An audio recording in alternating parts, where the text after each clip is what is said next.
ನಮಸ್ತೆ ಮಿತ್ರರೇ, ಇಂದು ನಾವು ರಿವರ್ ಸೈಡ್ನಲ್ಲಿ ಕೆಲವರು ಫಿಶ್ ಫ್ರೈ ಮಾಡಿಕೊಡ್ತಾರೆ. ಅದು ಅವರದ್ದು ಒಂದು ಕಾಯಕ ಆಗಿರ್ತದೆ. ಆ ಟೈಪಿಂದು ಹೆಚ್ಚಾಗಿ ಇಲ್ಲಿ ಮಂಗಳೂರು ಸೈಡಲ್ಲಿ ಇರುವುದಿಲ್ಲ.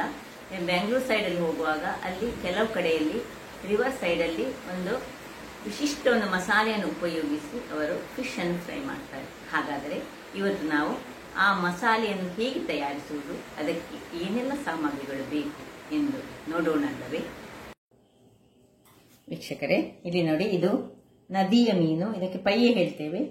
ಯಾವ ಮೀನಿನಲ್ಲಿ ಸಹ ಇದು ಮಾಡಬಹುದಂತಹ ಇವತ್ತು ನಾನು ತೋರಿಸಿಕೊಡುವಂತಹ ಒಂದು ರೆಸಿಪಿ ಏನು ಹೇಳಿದರೆ, ರಿವರ್ ಸೈಡ್ನಲ್ಲಿ ಅಂದರೆ ನದಿ ತೀರದಲ್ಲಿ ಕೆಲವರು ಮೀನನ್ನು ಫ್ರೈ ಮಾಡಿಕೊಡ್ತಾರೆ. ಅದು ಬಹಳ ಒಂದು ರುಚಿಕರವಾಗಿರ್ತದೆ.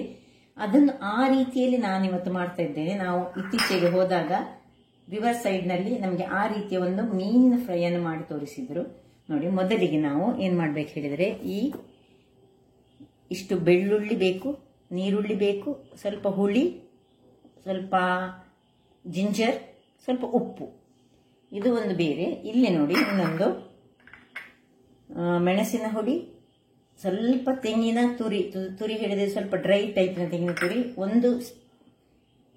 2 ಸ್ಪೂನ್ನಷ್ಟು ಇದು ಕೆಂಪಕ್ಕಿ, ಕುಚ್ಚಲಕ್ಕಿ, ಸ್ವಲ್ಪ 1 ಸ್ಪೂನ್ ಬಡೆ ಸೊಪ್ಪು, 1 ಸ್ಪೂನು ಕರಿಮೆಣಸು, 1.5 ಸ್ಪೂನ್ನಷ್ಟು ಕೊತ್ತಂಬರಿ ಬೀಜ, 2 ಬ್ಯಾಡ್ಗೆ ಮೆಣಸು, ಮತ್ತೆ ಸ್ವಲ್ಪ ಕರಿ ಲೀವ್ಸ್. ಈಗ ಮೊದಲಿಗೆ ನೋಡಿ, ಇದರಲ್ಲಿ ಕಟ್ಸ್ ಅನ್ನು ಹಾಕೊಳ್ಳೋಣ. ಇದಕ್ಕೆ ಇದು ನದಿದು, ನೀವು ಬೇರೆ ಮೀನಿನಲ್ಲಿ ಸಹ ಮಾಡಬಹುದು. ನನಗೆ ಇವತ್ತು ಪಯ್ಯೆ ಸಿಕ್ಕಿತ್ತು. ಇದು ಸ್ವಲ್ಪ ಸಣ್ಣ ಸಣ್ಣ ಸಹ ಉಂಟು. ಸೊ ನಾನು ನದಿ ಮೀನು ಬೇಕು ಹೇಳಿಯೇ ಈ ಮೀನನ್ನು ತೆಗೆದುಕೊಂಡದ್ದು. ಈಗ ಮಳೆಗಾಲದಲ್ಲಿ ನದಿಯ ಮೀನು ತುಂಬಾ ಸಿಗ್ತದೆ, ನಿಮಗೆ ಗೊತ್ತಿದ್ದ ಹಾಗೆ. ಯಾವ ಮೀನಿನಲ್ಲಿ ಸಹ ಮಾಡಬಹುದು, ಅಥವಾ ಹೀಗೆ ಅಂಜಲ್ ಮೀನಿನಲ್ಲಿ ಸಹ ಮಾಡಬಹುದು, ಪಾಂಪ್ಲೆಟ್ ಸಹ ಮಾಡಬಹುದು, ಯಾವುದೇ ಸಹ ಮಾಡಬಹುದು. ಈಗ ಮೊದಲಿಗೆ ನಾವು ಒಂದು ಮಿಕ್ಸಿ ಜಾರ್ನಲ್ಲಿ ಖಾಲಿ ಈ ಬೆಳ್ಳುಳ್ಳಿ, ನೀರುಳ್ಳಿ, ಶುಂಠಿ, ಉಪ್ಪು ಮತ್ತು ಈ ಮೆಣಸಿನ ಪುಡಿ ಇಷ್ಟನ್ನು ಸ್ವಲ್ಪ ನೀರನ್ನು ಹಾಕೊಂಡು ಗ್ರೈಂಡ್ ಮಾಡ್ತಾ ಇರ್ತೇನೆ ನಾನು. ನೋಡಿ ವೀಕ್ಷಕರೇ, ಇಷ್ಟು ಗ್ರೈಂಡ್ ಆಗುವಾಗ ಇದಕ್ಕೆ ನಾನು ಸ್ವಲ್ಪ ಹಳದಿಯನ್ನು ಹಾಕ್ತೇನೆ. ಆಗಲೇ ಹಾಕ್ಕೊಳ್ಬೇಕಿತ್ತು. ಈಗ ಸ್ವಲ್ಪ ಇದರಲ್ಲಿ ಹೀಗೆ ತಿರುಗಿಸ್ಕೊಳ್ಳೋಣ.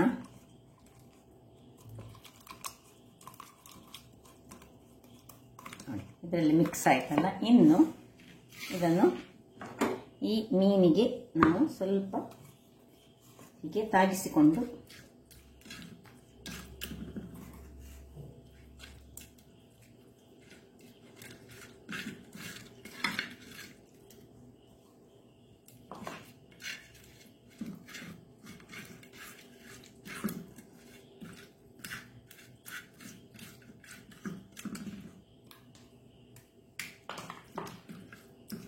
ಎಷ್ಟು ಬೇಕಷ್ಟನ್ನು. ಇದು ದೊಡ್ಡ ದೊಡ್ಡ ಮೀನಿನಲ್ಲಿ ಸಹ ಮಾಡಬಹುದು, ಬಹಳ ರುಚಿಕರವಾಗಿತ್ತು. ಇದೊಂದು ಬೇರೆ ಟೈಪ್ ಅಲ್ಲಿ ಮಾಡುವಂಥದ್ದು. ಆಸ್ ಯೂಶುವಲ್ ನಾವು ಮಾಡೋ ಹಾಗೆ ಅಲ್ಲ, ಸ್ವಲ್ಪ ಚೇಂಜಸ್ ಉಂಟು ಇದರಲ್ಲಿ.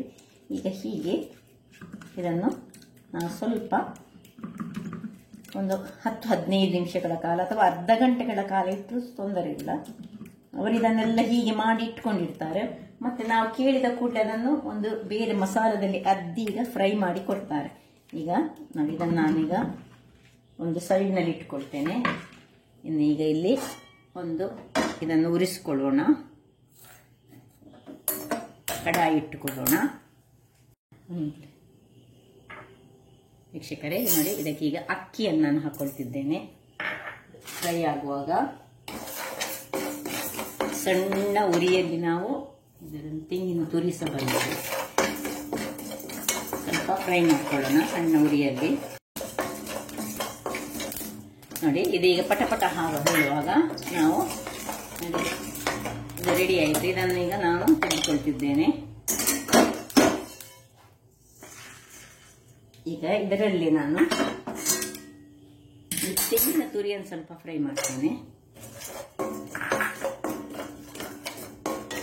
ಅದರೊಟ್ಟಿಗೆ ಸ್ವಲ್ಪ ಈ ಗ್ರೀನ್ ಕರಿ ಲೀವ್ಸ್ ಅನ್ನು ಸಹ ಹಾಕೊಳ್ತಿದ್ದೇನೆ. ಸ್ವಲ್ಪ ಕರಿ ಲೀವ್ಸ್ 2-3 ಎಳೆಗಳು ಇರಲಿ ವೀಕ್ಷಕರೇ.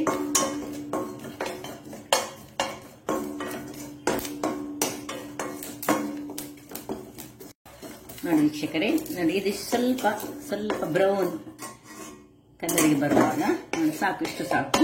ಇದನ್ನು ಸಹ ಇದರ ಒಟ್ಟಿಗೆ ತೆಗೆದಿಟ್ಕೊಳ್ಳೋಣ.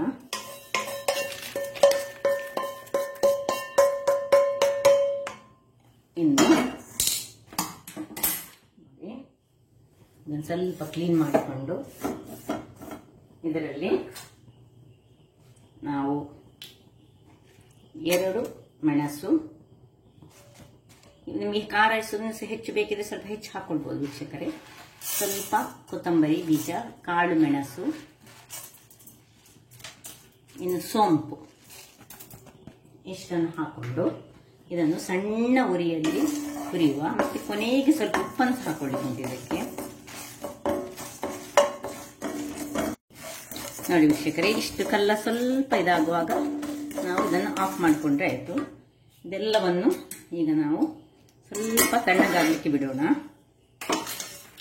ಇದರ ಒಟ್ಟಿಗೆ ಹಾಕೊಳ್ಳೋಣ. ಎಲ್ಲ ಒಟ್ಟಿಗೆ ಹಾಕೊಂಡು ಸ್ವಲ್ಪ ತಣ್ಣಗಾಗಲಿಕ್ಕೆ ವೀಕ್ಷಕರೇ. ನೋಡಿ ಇದು ತಣ್ಣಗಾಗಿದೆ. ಈಗ ಇದಕ್ಕೆ ಇದನ್ನು ಇದೀಗ ನಾವು ಡ್ರೈ ಪೌಡರ್ ಮಾಡ್ತಾ ಇದ್ದೇವೆ. ಇದಕ್ಕೆ ಸ್ವಲ್ಪ ಹಳದಿ ಪೌಡರ್ ಹಾಕೊಳ್ಳೋಣ, ಮತ್ತೆ ಸ್ವಲ್ಪ ಉಪ್ಪನ್ನು ಹಾಕೊಳ್ಳೋಣ. ಆಗ ಇದಕ್ಕೆ ಸ್ವಲ್ಪ ಹಾಕೊಂಡಿದ್ದೇವೆ, ಈಗ ಸ್ವಲ್ಪ ಉಪ್ಪು ಹಾಕೊಂಡದ್ದು. ಉಪ್ಪನ್ನು ನೀವು ನೋಡಿಕೊಂಡು ಹಾಕಬೇಕು. ಈಗ ಇದನ್ನು ನಾನು ಪೌಡರ್ ಮಾಡಿ ತರ್ತೇನೆ, ನೀರು ಹಾಕ್ಲಿಕ್ಕಿಲ್ಲ, ಖಾಲಿ ಪೌಡರ್ ಮಾಡಿ ತರುವಂಥದ್ದು. ನೋಡಿ ವೀಕ್ಷಕರೇ, ನೋಡಿ ಪೌಡರ್ ಮಾಡಿ ತಂದಿದ್ದೇನೆ ನಾನು. ಹೀಗೆ ಪೌಡರ್ ಆಗಬೇಕು.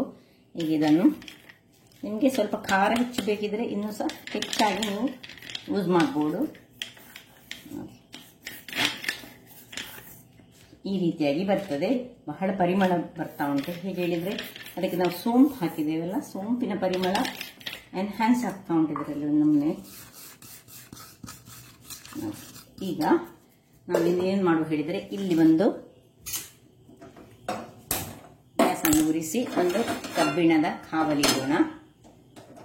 ಈಗ ಅದಕ್ಕೆ ಸ್ವಲ್ಪ ಎಣ್ಣೆಯನ್ನು ಹಾಕೊಳ್ಳೋಣ. ಎಣ್ಣೆ ನೀವು ನಿಮ್ಗೆ ಎಷ್ಟು ಸ್ವಲ್ಪ ಹೆಚ್ಚು ಎಣ್ಣೆ ಕಾಯಿಸ್ಬೇಕಿದ್ರೆ ಹೆಚ್ಚು ಎಣ್ಣೆ ಕಾಯಿಸಿ. ನೋಡಿ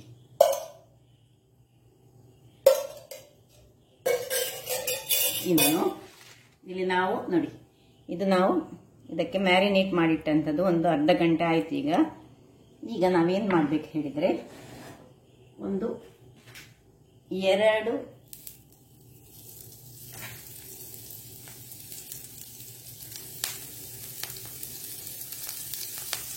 ಕಾಯಿಲೆ ಅದರಲ್ಲಿ ಕಾದ ಮೇಲೆ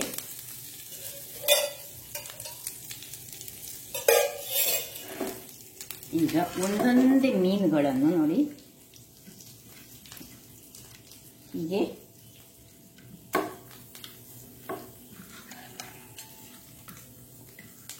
ಚೆನ್ನಾಗಿ ಇದರಲ್ಲಿ ಕೋಟ್ ಆದ ಮೀನು ನೋಡಿ, ಇದರಲ್ಲಿ ಇದು ಮ್ಯಾರಿನೇಟ್ ಆದ ಮೀನನ್ನು ಇದರಲ್ಲಿ ಚೆನ್ನಾಗಿ ಹೀಗೆ ಕೋಟ್ ಮಾಡಿಕೊಳ್ಬೇಕು. ಒಂದೊಮ್ಮೆ ಬೇರೆ ಅವರ ಶೈಲಿಯೇ ಬೇರೆ, ಭಾರಿ ಚೆನ್ನಾಗಿ ಆಗ್ತದೆ ಇದು ನೋಡಿ.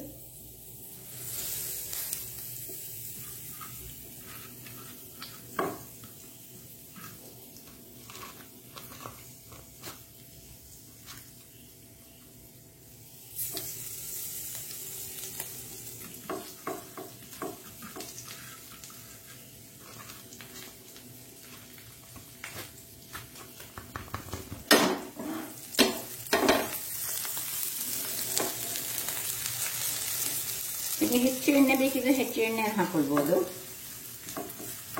ಸ್ವಲ್ಪ ಕೆಲವರು ಲಿಮಿಟೆಡ್ ಎಣ್ಣೆಯಲ್ಲಿ ಮಾಡುವವರು ಲಿಮಿಟೆಡ್ ಎಣ್ಣೆಯಲ್ಲಿ ನೋಡಿ.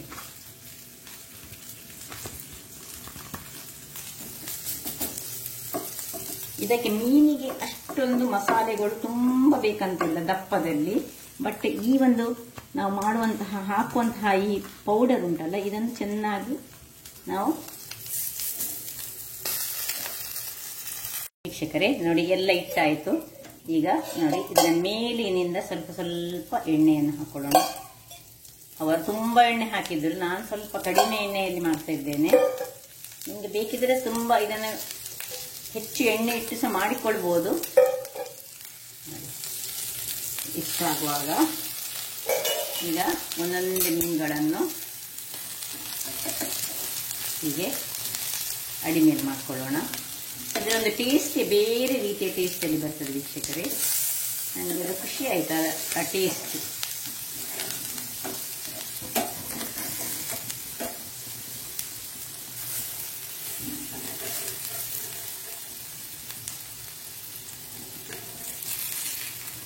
ಸ್ವಲ್ಪ ಹಾಕಿದ್ರೆ ನಾನು ತುಂಬ ಜಾಸ್ತಿ ಆಯಿತು.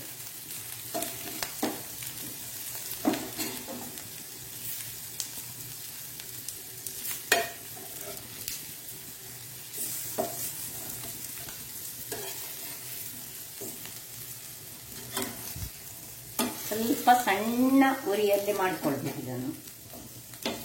ನೋಡಿ, ಇದನ್ನೆಲ್ಲ ಸೈಡಿಗೆ ತೆಗೆದಿಟ್ಕೊಳ್ಳೋಣ.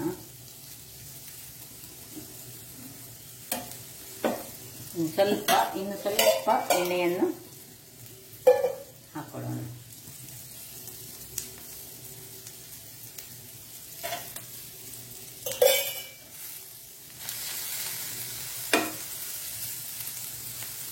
ನಿಧಾನಕ್ಕೆ ಅದು ಕಾಯಿಲಿ, ಆಮೇಲೆ ನೋಡೋಣ. ನೋಡಿ ವೀಕ್ಷಕರೇ, ನಿಧಾನ ಉರಿಯಲ್ಲಿ ನಾನು ಇಟ್ಟಿದ್ದೇನೆ. ಯಾಕೆ ಹೇಳಿದ್ರೆ ಇದರಲ್ಲಿ ಅಕ್ಕಿಯನ್ನೆಲ್ಲ ಫ್ರೈ ಮಾಡಿದ್ರಿಂದಾಗಿ ಇದರ ಕಲರ್ ಸ್ವಲ್ಪ ನಿಮಗೆ ಕಪ್ಪು ಕಲರಲ್ಲಿ ಬರ್ಬೋದು. ಸ್ವಲ್ಪ ಹೀಗೆ ಎಣ್ಣೆಯನ್ನು ಹಾಕೊಳ್ಳಿ. ಆಯ್ತು, ಇದು ಆಗ್ತಾ ಬಂತು ನೋಡಿ.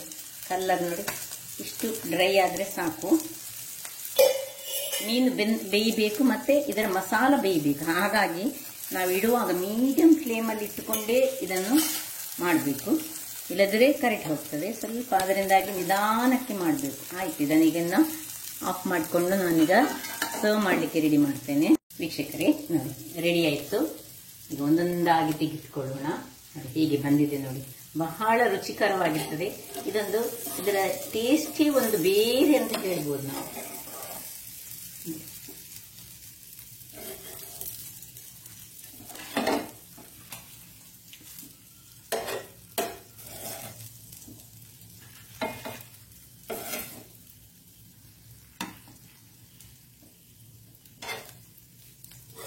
ಸ್ವಲ್ಪ ಮೀನು ಸಣ್ಣದಾಯಿತು ವೀಕ್ಷಕರು. ನೀವು ದೊಡ್ಡ ಮೀನಲ್ಲಿ ಇದು ಮಾಡಿದರೆ ಬಹಳ ರುಚಿಕರವಾಗಿರ್ತದೆ.